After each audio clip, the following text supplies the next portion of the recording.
They come to the gate to kill us. So I was terrified. I'm like, they're just going to shoot the fuck out of us. And I heard the guards talking. You going to kill us?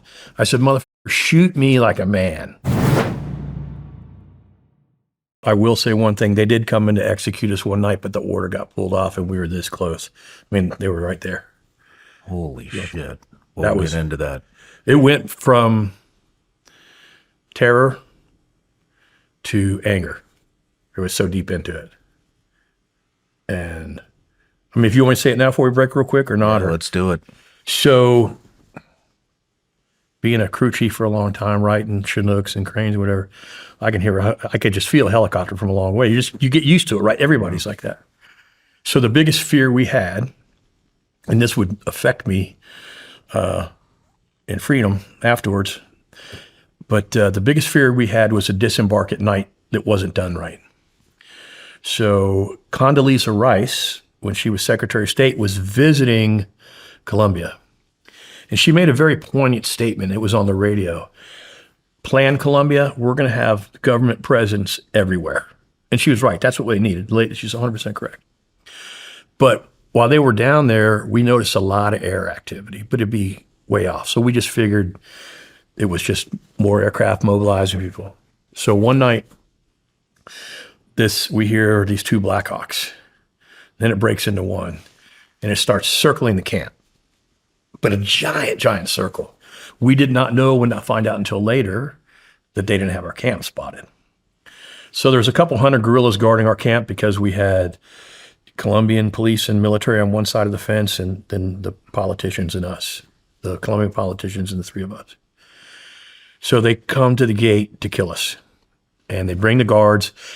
Every guard has one person assigned they're responsible to kill. So there's just pandemonium in our compound. And Mark, actually, we had a little escape route plan. Mark was actually, he slipped out under the fence. And everybody's screaming. I sat down because we're in a box like this. And I said, man, they're just going to whack us. And there was a Colombian congressman with him. We had a nickname.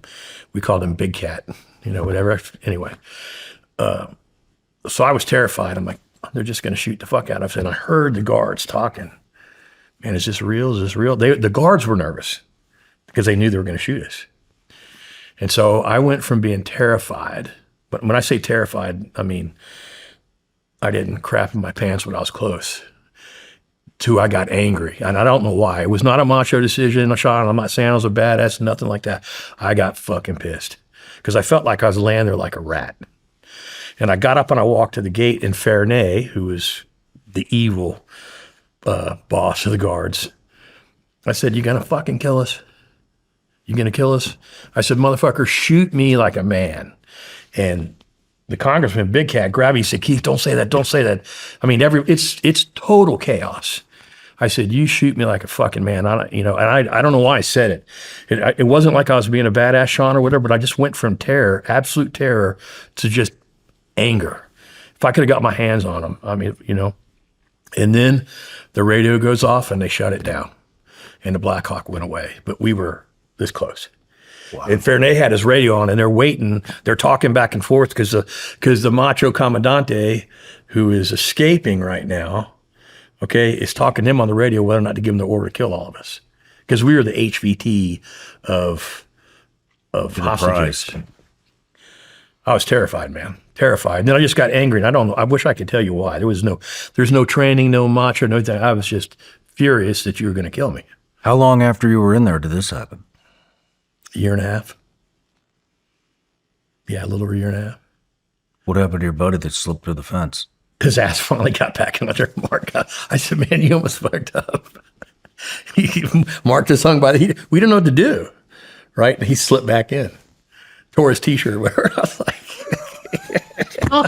I talk about it now.